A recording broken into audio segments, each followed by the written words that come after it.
Kind of one of the main themes here is keeping it simple. Whenever I'm painting the hair, I'm really just looking for a few different values, and that's going to be really important because that will enable you to actually imitate the texture, imitate the form, and to not get too caught up in all of the minor differences. There's one thing you always want to look for, and that's the total shape of the head. You want to look for the actual, head under the hair and what that big shape is doing. You're usually going to get a sort of egg shape, so it's going to kind of get blocky. You're going to have a few different chunks where you're going to have some very blatantly obvious kind of planes or different colors.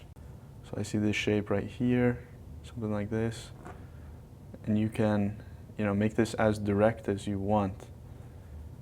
If you can see this on the camera, what I'm looking for and what I'm noticing right now while I'm kind of studying myself here in the mirror, I have this sort of light that's coming in right here onto this lower portion, more of a mid-tone that goes back onto the lighter side of my head, and then a darker tone that's on this side. So that would be kind of the way that I'm going to break it up into 3 sections. On top of that, you're going to have some very minor variations where you get like a line or kind of group that sticks out together. So this line right here, that's one of those that I'm looking for. This is pretty definitive. And it also helps to give that shape like a road. So you want to follow that kind of trail, if you know what I mean. It makes a sort of line that goes off into the distance, and we don't need to have it super defined. It just needs to imitate the shape or look like the shape. And we're just going to go like this. So notice how these are all going pretty much in the same direction.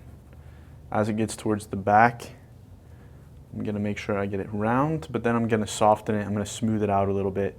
I'm going to let it kind of fall into the back. I can also take a little bit lighter color.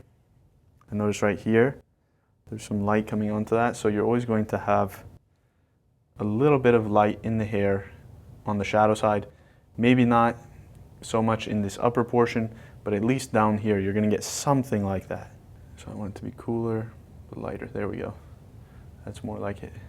This portion right here is going to be full of light. So that's where I'm going to have the lighter part. I need to go even lighter than that. I'm taking now some cooler white, letting it blend into my brush. I'm going to follow, again, if you notice, the sort of direction here. I need to make that a little bit more green. It's not all going to be the exact same color, so you can do that as you go along. You just dip into whatever color you're noticing as you move around. So I'm just kind of getting started here. It's a little bit cooler and darker as it comes around the edge here. But I want to make sure I get that edge and I have some kind of definition there, some kind of roundness and shape there that's going to actually curve around and give us the information we need. Your main concern should always be getting those kind of core values in place, getting the very basic foundation and the very basic variations. So that's going to be pretty much a light or a highlight, a mid-tone, something that you're going to find like up here, and a darker, cooler shadow side tone. So that's what I have over here. Actually getting those colors, getting those tones can sometimes be tricky. You need to just focus on simplifying. It doesn't matter how many times it takes you in order to, find it in the first place. If you need to, repeat that process 15 times, repeat it 20 times. Keep trying and keep trying to get a color that's going to work, something that's going to look like the color of the hair and the tone of the hair. 3 variations, that's it. That's all it really takes.